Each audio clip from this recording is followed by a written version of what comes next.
શ્રી શિવ મહાપુરાણ આપણે આવ્યા છીએ 18માનો બીજો ભાગ, બીજા અધ્યાયનો 18માનો બીજો ભાગ. અને આપણે ભગવાનને યાદ કરશું. 18માનો બીજો ભાગ આવ્યા છીએ.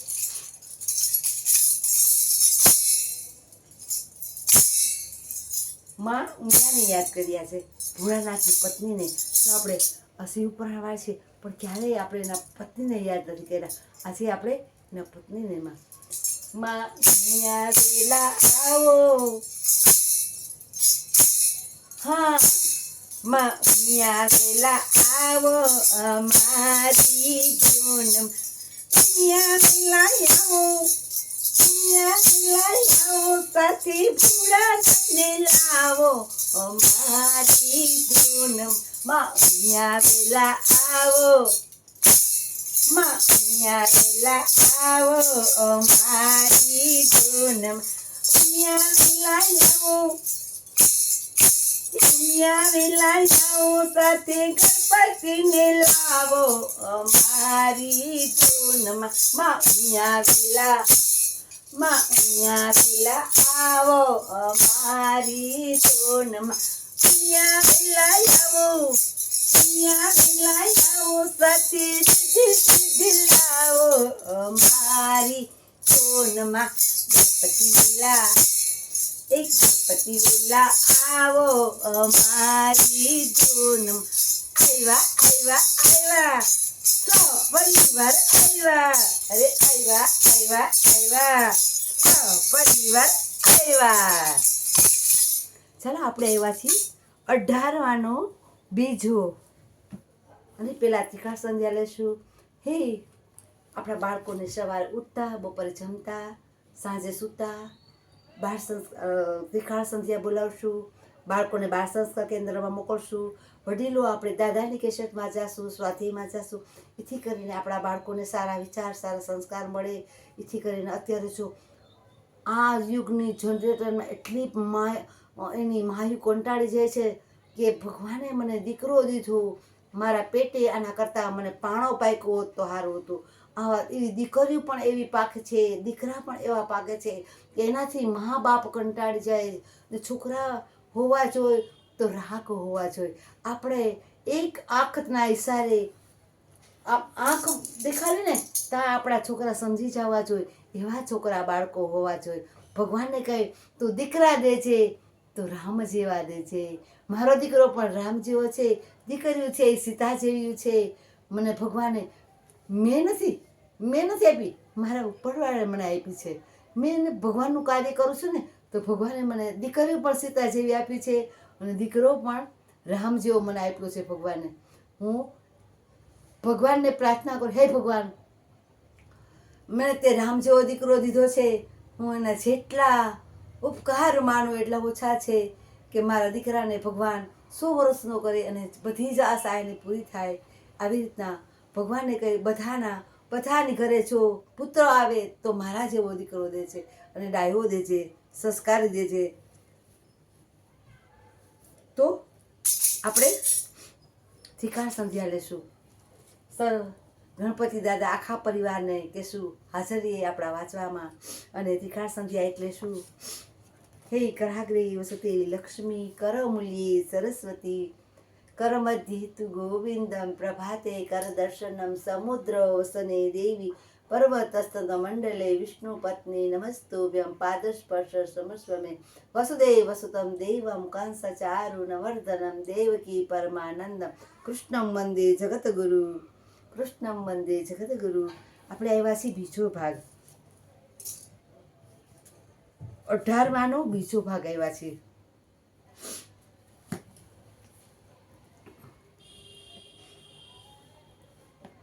હે નારદ, તે તો યજ્ઞ દત્તના પુત્રે શિવ કૃપાથી તે નૈવેદ્યનું ભોજન કરેલ હતું. તેની પાસે ભવિષ્ય કર્મ તો હતું જ નહીં. એની પાસે ભવિષ્ય કર્મ હતું જ નહીં. ત્યાર પછી તેના જીવાત્માને યમરાજ સૈનિકો ઉપાડી યમનગરમાં લઈ જવા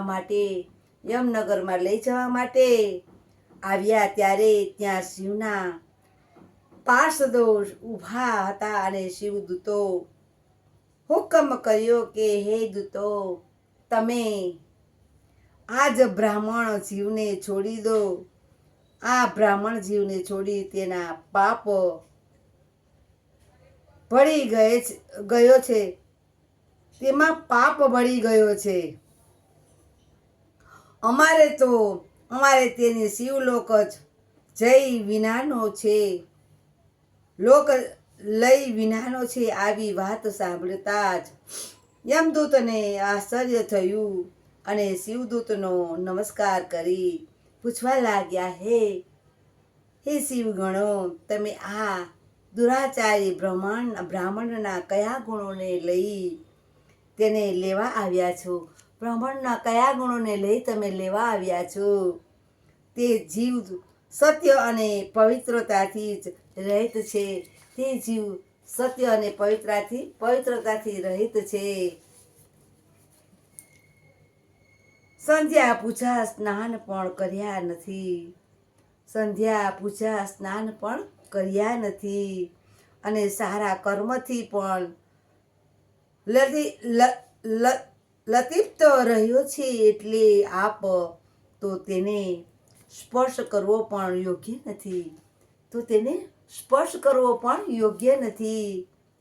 અરે તેને માટે યમપુરીના જઈ સજા ભોગવવાની છે. એટલે તો અમો બધા જ તેને લેવા આવ્યા છીએ.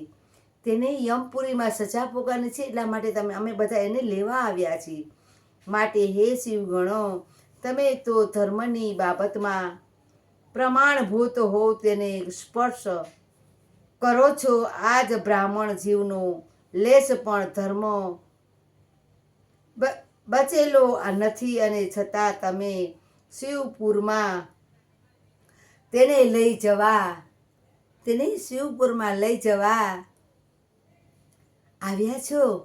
અરે શિવ પાર્ષદો બોલ્યા, હે યમદૂતો, સાંભળો.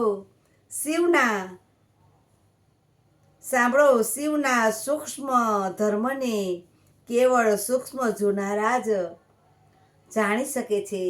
તેઓને સૂક્ષ્મને જોનારા જ જાણી શકે છે. તમારા જેવા યમદૂતો સ્થૂળ દ્રષ્ટિવાળા તે જોઈ કે જાણી શકતા નથી. આ યજ્ઞદત્તના પુત્રો છે. કર્મ કર્યું છે તે શિવ ભક્તિનું છે અને શિવરાત્રિની રાત્રે તેણે તેના કર્મ ખાતર દુઃખી થઈ જાગરણ કર્યું છે. શિવરાત્રિના દિવસે તેના કર્મ ખાતર દુઃખી થઈ તેને જાગરણ કર્યું છે. અને પછી તે લિંગને પ્રકાશિત રાખવા પોતાના કપડાની વાટ બનાવી અને દીપ પ્રાગટ્ય કર્યું. તેને જો ફરી વાર વાંચું છું, કદાચ મિસ્ટેક થઈ જાય. જો પછી લિંગનો પ્રકાશિત કરવા માટે પોતાના કપડાની વાટ બનાવી અને દીપ પ્રાગટ્ય કર્યું. ત્યારે શિવ નામનું ઉચ્ચારણ કર્યું અને શિવપૂર્વક શિવ પૂજા થતી નિહાળી અને એક ચિત્તે જોઈ. વળી તેણે શિવ પ્રસાદ નૈવેદ્ય થાળને આરોગ્ય. એટલે શિવને ભક્ત પર ખૂબ જ પ્રસન્ન થયા છે. તે અદ્ભુત શિવને આ શ્રેષ્ઠ જીવ અત્યંત પ્રિય લાગે છે. તેને પાપ કર્મોમાંથી મુક્ત કર્યો છે તેના દોષનું નિવારણ કર્યું છે. એટલે હે યમદૂત, તમે અમારા આ વખત સાંભળી તમે આવ્યા છો એવા તે બ્રાહ્મણ જીવને લીધા વગર પરત જાઓ. જો ભગવાન કેવું સરસ એની લીલા છે ભગવાનની. આપણે તો કોઈ દિવસ વાંચ્યું જ નહોતું કે કાંઈ આપણે આવ્યા છીએ એનો 18માંનો ત્રીજો ભાગ, બીજો ભાગ વચાઈ ગયો, 18માંનો ત્રીજો આવ્યા છે, 2 ભાગ વચાઈ ગયા છે. અને લાઈક ના કરો તો કાંઈ નહીં, શેર ના કરો તો કાંઈ નહીં, સબસ્ક્રાઈબ ના કરો તો કાંઈ નહીં. તમે 5 જણાને 10 જણાને મોકલશો ને, કોઈ અવળે રસ્તે હોય, કોઈના કુટુંબમાં હોય, કોઈના ફેમિલીમાં હોય, કોઈના ગ્રુપમાં હોય, કોઈના આડોશ પાડોશમાં હોય, તો એવા લોકોને 5 જણાને એના મગજમાં ઉતરશે ને, તો એને 5 જણામાંથી 1 જણાને ઉતરશે ને મગજમાં કે આ તો આપણે ખોટું કરીએ છીએ, ભગવાને આપણને મનુષ્ય જીવન આપ્યું છે તો ના જીવી જાણીએ. कर्म किए जा फल की चिंता मत करना इंसान, ये है गीता का ज्ञान, ये है गीता का ज्ञान. कर्म किए जा फल की चिंता मत करना इंसान, ये है गीता का જ્ઞાન, ये है गीता का જ્ઞાન. કોઈનું સારું કર્મ કરીએ, કોઈનું કાંઈ પણ દુઃખ, કોઈના દુઃખમાં ભાગ લઈએ, કોઈના દુખ્યા હોય એને હેલ્પ કરીએ તો આપણે એનો ભગવાન કહે છે એનો બદલો તને મળી જ રહે છે. તો ચિંતા ના કરતો. કદાચ ક્યારેક આપણે રસ્તામાં આવીએ છીએ, કોઈનું એક્સિડન્ટ થયું હોય, કોઈ પડી ગયું હોય તો આપણે ઊભા કરવા હળી કાઢીને જઈએ છીએ, તો એક કર્મ છે. કોકને દુખિયારા હોય, કોઈને ધંધો ચાલતો ના હોય તો એને આપણાથી મગજમાં હોય તો આપણે એને રસ્તો બતાવી અને એને કામે લગાડી, એ પણ આપણો ધર્મ છે. સારા કર્મ કરે છે, ચિંતા મત કરના, એ હે ગીતા કા જ્ઞાન, એ હે ગીતા કા જ્ઞાન. 5 જણાને શેર કરજો, લાઈક ના કરતો કાંઈ નહીં, સબસ્ક્રાઈબ ના કરો. 5 જણાથી 50 જણાને શેર કરશો, અમારી 5 જણા જો સુધરી જશે ને તો એના અંદરના આશીર્વાદ તમને જેટલા મળશે ને એવા બીજા કોઈના નહીં મળે. અને કોઈ બીમાર કોઈ હશે એના આત્માને સદગતિ મળશે.